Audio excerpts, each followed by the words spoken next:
Assalamualaikum warahmatullahi wabarakatuh. Halo, perkenalkan nama saya Yuni Lestari. Di sini saya akan mempresentasikan tugas dari mata kuliah Sistem Paralel dan Terdistribusi, yaitu tentang komunikasi antar proses dalam pengolahan data. Nah, apa sih komunikasi antar proses itu?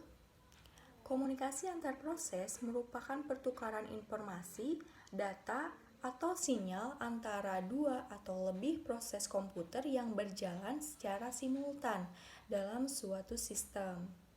Nah, sistem proses dalam pengolahan data ini ada tujuannya. Apa sih tujuannya? Yaitu yang pertama ada koordinasi, untuk memastikan bahwa proses-proses bekerja sama secara teratur dan efisien dalam melakukan tugas pengolahan data. Dan yang kedua yaitu ada kolaborasi, untuk membantu proses-proses saling bekerja sama dan berbagi informasi guna mencapai tujuan pengolahan data. Dan yang ketiga yaitu saling ketergantungan, proses-proses saling bergantung pada hasil tindakan masing-masing untuk menghasilkan output yang konsisten dan akurat.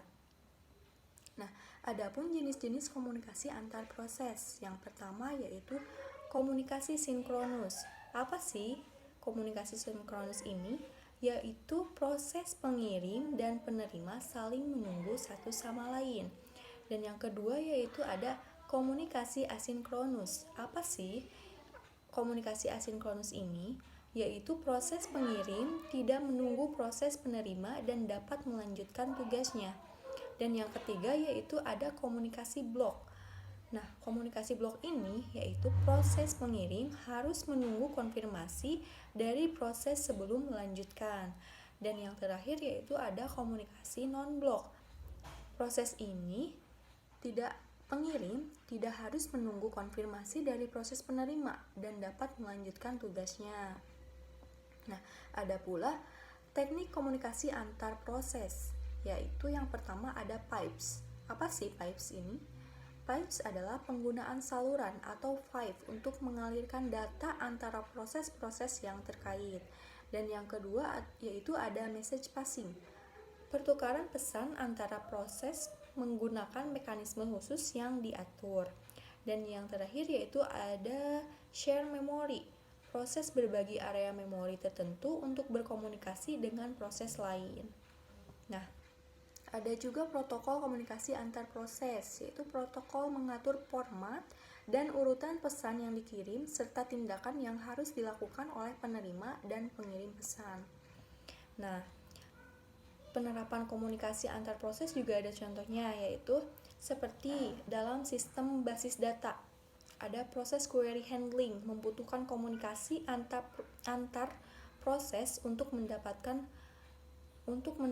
dan mengolah data. Dan ada pula dalam sistem distribusi, yaitu proses pada server dan klien berkomunikasi untuk meminta dan memberikan informasi.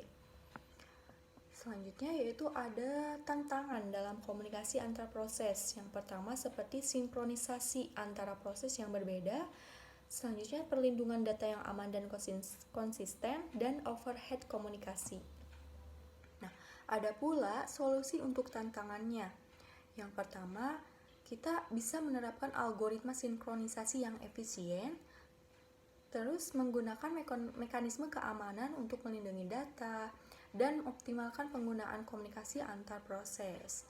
Nah, jadi kesimpulannya yaitu komunikasi antar proses penting dalam pengolahan data untuk mencapai koordinasi, kolaborasi, dan ketergantungan antar proses.